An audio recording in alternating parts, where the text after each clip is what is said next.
सम्माननीय सभामुख महोदय, म यो सदनमा पहिलो पटक सम्बोधन गरिराख्दाखेरि म यो सदनबाट बानेश्वरमा रहेको त्यो संसद भवनको आसपास सम्झिरहेको छु। मेरो आँखा अगाडि झलझल्ती ती दृश्यहरू आइरहेका छन्।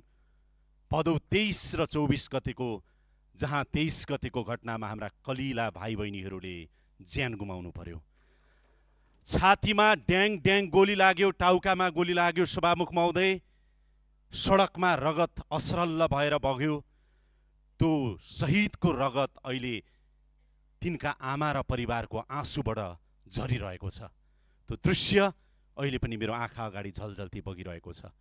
म सभामुख महोदय मार्फत सरकारलाई आग्रह गर्न चाहन्छु, जुन जेन्जी सम्झौता गरिएको छ 10 मुदे, त्यो सम्झौताको अक्षरशः पालना गरियोस्, अक्षरशः पालना गरियोस् सभामुख महोदय। र मलाई गर्व छ, म तत्कालीन प्रधानमन्त्री सुशीला कार्की नेतृत्वको सरकारमा रहेको सरकारको प्रवक्ता र सञ्चार मन्त्री भइराख्दा र त्यो सरकारले जेन्जी आन्दोलनसँग गरेको सम्झौता यताउता भयो भनेदेखि स्वीकार्य हुने छैन, अक्षरशः पालना होस्, यो भन्न चाहन्छु। र म यो सदनलाई पहिलोपटक सम्बोधन गरिराख्दाखेरि सभामुख महोदय, म के अनुरोध गर्न चाहन्छु भने, हामीमध्ये कसैलाई पनि लागेको थिएन कि सम्भवतः यो चुनाव फागुन 21 मा हुन्छ भनेर। धेरैलाई लागेको थिएन, तर हामीलाई विश्वास थियो। त्यति बेलाको सरकारले, त्यति बेलाको सम्माननीय प्रधानमन्त्री सुशीला कार्की ज्यूको नेतृत्वको सरकारले पार्टीका ढोका ढोका गएर, नेताका ढोका ढोका गएर, हरेक राजनीतिक दलहरूसँग वार्ता गरेर चुनावको वातावरण बनाएर आज चुनाव सुनिश्चित भएको छ। त्यसको परिणाम आज सम्माननीय सभामुख महोदय, यो संसदभित्र म के देखिरहेको छु भने, अब पुराना पातहरू हट्दै गएका छन्, नयाँ पालुवाहरू पलाउँदै आएका छन् र बसन्तको बहार भएको देखिन्छ।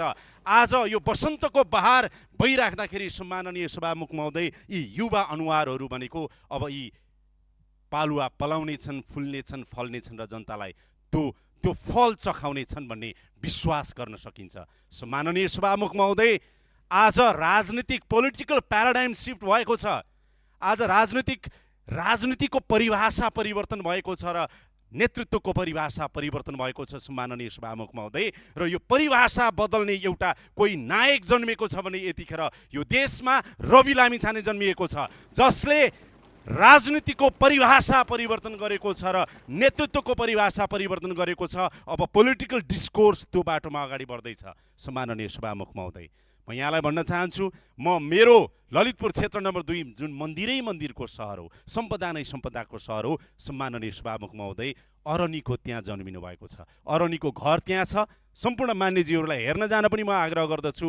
त्यहाँको सम्पदा संरक्षण गर्नु छ, अरनीको जन्मघर जोगाउनु पर्ने छ, सम्वर्धन गर्नुपर्ने छ। हामीले राष्ट्रिय विभूति हो।